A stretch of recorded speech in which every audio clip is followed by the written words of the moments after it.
அடுத்து ஈசாக்கும் கேட்கிறான், அப்பா விறகு இருக்குது, நெருப்பு இருக்குது, ஆனா பலி செலுத்தக்கூடிய ஆடு இல்லையே.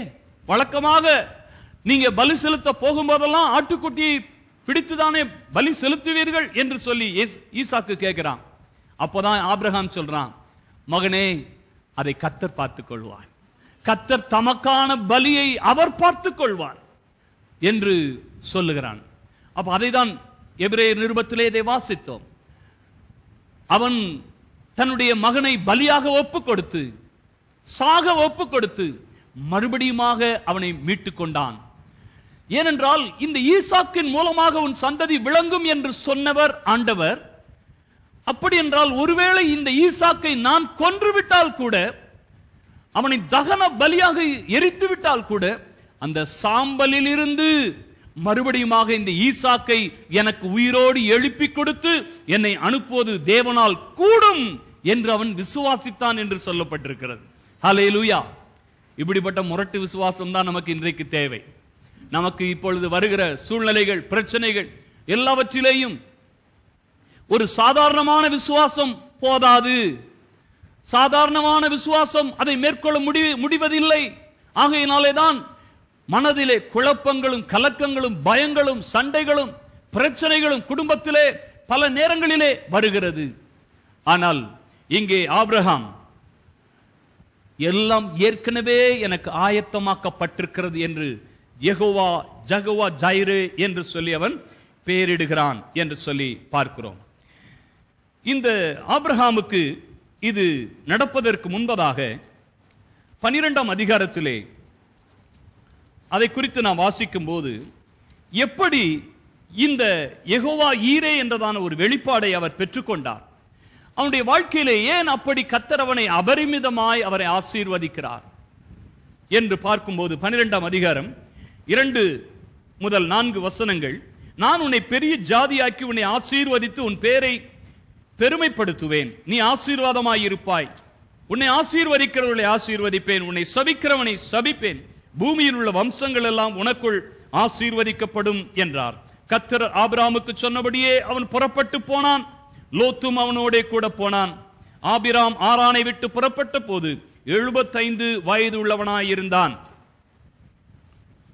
இங்கே நாம் பார்க்கிறதான போது இங்கே 3 காரியங்களை இதிலிருந்து உங்களுக்கு நான் சொல்ல விரும்புகிறேன். அவனுடைய வாழ்க்கையிலே நாம் கற்றுக்கொள்ள வேண்டிய காரியம், முதலாவதாக ஆபிரகாம் பலவிதமான விக்கிரகங்களை உருவாக்கி வணங்கி கொண்டிருக்கிற ஒரு வியாபாரியாக இருந்தான். தேராக ஒரு வியாபாரி, சிலைகளை செய்து விற்று வந்தவன். அவனுடைய பிள்ளைதான் ஆபிராம்.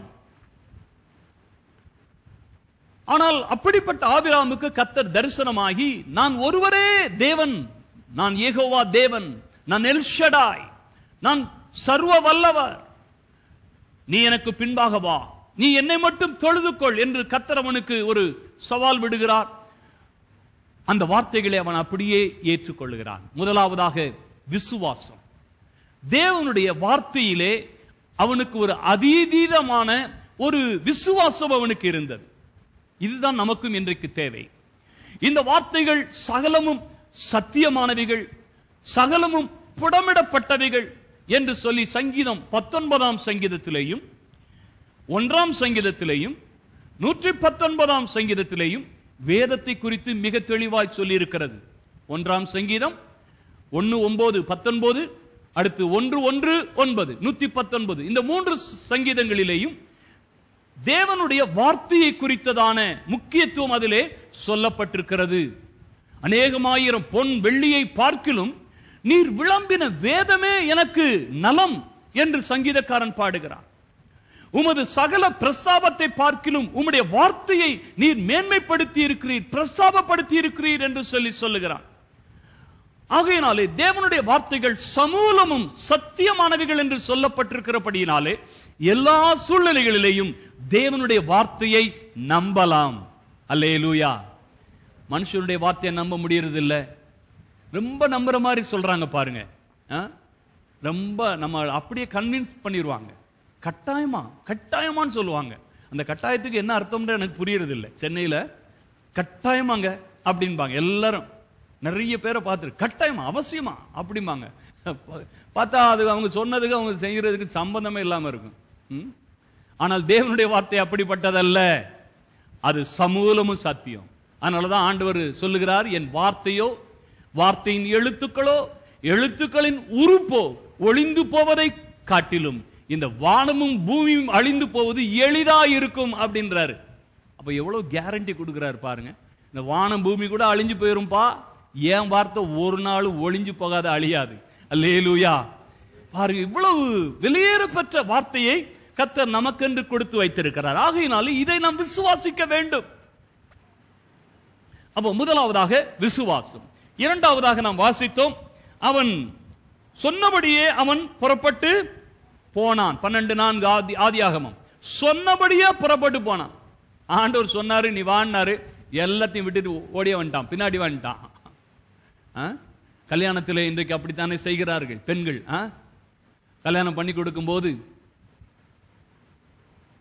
எங்களுடைய கல்யாணத்தை நான் யோசித்து பார்க்கிறேன். அதே போல பென்சனுடைய கல்யாணமும் அப்படிதான். எனக்கு ஊர் சிவகாசி, அங்க கந்தக பூமின்னு சொல்லுவாங்க, நல்லா கொதிக்கும். பாஸ்டர்மா ஊர் ஊட்டி, அங்க நல்லா குழுக்குழுன்னு இருக்கும். அதனால பாஸ்டர்மாவுடைய அப்பா அவங்க குடும்பத்தார் கேட்டாங்களாம், பெண்ணின் வாய் பிறப்பை கேட்போம், இந்த மனிதனோடு நீ போகிறாயா அப்படின்னு சொல்லி கேட்ட போது, ஏன்னா நாளைக்கு நீ தான் பொறுப்பு எல்லாத்துக்கும், அவங்க பார்த்து கட்டி வச்சுட்டாங்கன்னு சொல்லிடக்கூடாது, நீ தான் பொறுப்பு, போறியா, பிடிக்குதா அப்படின்னு சொல்லி கேட்டாங்களாம். நான் போகிறேன் அப்படின்னு சொல்லி பாஸ்டர்மா சொன்னதுனால அப்புறம் வந்து கொஞ்ச நாள் அங்கே சிவகாசி அந்த வெயில்ல புழுவாக நெளிஞ்சி பலவிதமான உபாதைகள் பட்டு கடைசியில் எப்படியோ ஓரளவுக்கு செட் ஆகி வாழ்க்கை ஊழியமாக குடும்பமாக நாங்கள் ஊழியம் செய்யும்படி கர்த்தர் எங்களுக்கு உதவி செய்தார். அதே போல பென்சனுடைய வாழ்க்கையிலையும் அதே போல ஜெமிமாவை அங்கே போய் பார்த்த போது கேட்டது அதான் கேட்டாங்க, பிடிச்சிருக்குதா, மாப்பிள்ளைய பிடிச்சிருக்குதா, பொண்ணை பிடிச்சிருக்குதா என்று சொல்லி அவர்களுடைய வாயால் அதை சொன்ன பிறகுதான் அதற்கு பிறகு மற்ற காரியங்களை எல்லாம் ஒழுங்கு செய்தார்கள். அப்போ இங்கு இந்த ஆபிரகாம் அப்படித்தான் செய்கிறான். யாருன்னு முன்ன பின்ன தெரியாது, இந்த யெகோவா தேவன் யாருன்னே தெரியாது இவருக்கு. அவர் தரிசனமாய் பேசிட்டார், அவனுக்கு பிரமிப்பா போயிருச்சு. எந்த கடவுளும் இப்படி பேசுனது இல்ல. ஒரு நேரத்தில் ஆபிரகாமுக்கு கோபம் வந்துருச்சான். என்னையா இத்தனை கடவுளை வச்சிட்டு இருக்கிறோம், இத்தனை சிலை, இத்தனை விக்கிரகம் இருக்கு, இதுல எதுதான் நமக்கு ஹெல்ப் பண்ண வரப்போகுது அப்படின்னு ஒரு நாள் கோபம் வந்து எல்லா சிலையும் நைட்டோட நைட்டா உடைச்சு போட்டான். ஆபிரகாம் காலையில் எந்திரிச்சு தேராக அப்பாக்காரர் பாக்குறாரு, எல்லா சிலையும் உடைச்சிருக்கு, ஒரு சிலை மட்டும் இருந்துகிட்டு இருக்கு. உடனே அவருக்கு கோபமா வந்துருச்சு, என்னடா இது, என்ன ஆபிரகாம் என்ன பண்ண, இதெல்லாம் உடைஞ்சு கிடக்க அப்படின்னு. அது ஒண்ணும் இல்லப்பா, அந்த பெரிய சாமி இருக்கு பாரு, அது இந்த சின்ன சாமி எல்லாம் அடிச்சு நொறுக்கிருச்சு அப்படின்னு சொல்லி சொன்னானா. உடனே இவன் அவங்க அப்பாக்காரர் சொன்னாரா, ஏண்டா ஏன்ட்டே நீ கதை விடுறியா, இந்த சாமி ஒன்னும் பண்ணாதுன்னு எனக்கு தெரியும்டா, இந்த சாமி எல்லாம் சும்மாதான், சும்மா ஆசாமி கூட இல்ல, இது வெறும் சாமி, இது இந்த சாமி ஒன்னும் பண்ணாது, இந்த சாமி எதுவும் பண்ண முடியாது அப்படின்னு சொல்லி ஒரு கையாலாகாத ஒரு சாமி இந்த சாமி அப்படின்னா அவர்களுடைய எண்ணம். அப்படி இருக்கும்போது ஆபிரகாமுக்கு கர்த்தர் தரிசனமாகி, நான் தான் அந்த தேவன், நான் உன்னை பெரிய ஜாதியாக்க போகிறேன், உன்னை ஆசீர்வதிக்க போறேன்னு சொன்ன உடனே இவனால தாங்கவே முடியல. ஐயா உமக்கு கோடி நன்றின்னு சொல்லிட்டு எல்லாத்தையும் விட்டுட்டு பின்னாடி ஓடியே வந்துட்டான். அப்போ அவன் சொன்னபடியே புறப்பட்டு போனான். அப்ப இரண்டாவதாக கீழ்ப்படிதல், ஒபீடியன்ஸ், விசுவாசம். இரண்டாவதாக கீழ்ப்படிதல், அது ரொம்ப ரொம்ப முக்கியம். அநேகர் வார்த்தைகளை கேட்பார்கள், ஆனா கீழ்ப்படியருக்கு மனதில்லை. மத்தேயு 7ஆம் அதிகாரம் 24-25 வசனத்திலே அதை நாம் வாசிக்கிறோம். ஒரு மனிதன் கேட்கிறான், அதற்கு கீழ்ப்படுகிறான், அவன் கன்மலையின் மேல் அஸ்திபாரமிட்டு வீடை கட்டுகிறான். இன்னொரு மனிதன் கேட்கிறான், ஆனால் கீழ்ப்படியவில்லை, அவன் மணலின் மேல் அஸ்திபாரமிட்டு வீடை கட்டுகிறான். பெருவெள்ளம் வந்து பெருங்காற்றடித்து பெருமழை பெய்தது, இந்த கன்மலையின் மேல் கட்டின வீடு நிலைத்திருந்தது, மணலின் மேல் கட்டின வீடு அழிந்து போயிற்று. ரெண்டுக்கு என்ன வித்தியாசம்? எல்லாரும் கேட்டாங்க, எல்லாரும் தேவனுடைய வார்த்தைகளை கேட்கிறார்கள், ஆனால் ஒருத்தன் ஞானம் உள்ளவன் எப்படி கீழ்ப்படிந்தான். இன்னொருவன் ஞானமற்றவன், புத்தி இல்லாதவன். ஏன் அவன் கீழ்ப்படியவில்லை? அவனுக்கு இது ரொம்ப அர்த்தமில்லாத தெரியும். இதெல்லாம் அந்த மதவாதிகள் செய்யற காரியம். நமக்கெல்லாம் புத்தி இருக்குது, யோசிக்கணும். இதெல்லாம் அவங்க பிழைப்புக்காக என்னமோ மதம் மார்க்கம்னு சொல்லிக்கிறாங்க. அதெல்லாம் நம்ப கூடாது, நம்ம ஜாக்கிரதையா இருக்கணும் அப்படின்னு சொல்லிட்டு அப்படி நம்பி அவர்கள் மோசம் போகிறவர்களாக இருக்கிறார்கள். அப்ப இங்கே நாம் பார்க்கும்போது இதிலே முதலாவதாக விசுவாசம், இரண்டாவதாக கீழ்ப்படிதல், மூன்றாவதாக அதிலே நாம் பார்க்கும்போது 7ஆம் வசனத்திலே கர்த்தர் ஆபிராமுக்கு தரிசனமாகி உன் சந்ததிக்கு இந்த தேசத்தை கொடுப்பேன் என்றான். அப்பொழுது அவன் தனக்கு தரிசனமான கர்த்தருக்கு அங்கே ஒரு பலிபீடத்தை கட்டினான். இங்கே நம்ம பார்க்கும்போது மூன்றாவதாக அவன் போன இடத்திலெல்லாம் கர்த்தருக்கு ஆராதனை செய்கிறான். அப்ப இது எதை காண்பிக்கிறது என்றால் ஒரு நன்றி உள்ள உணர்வு.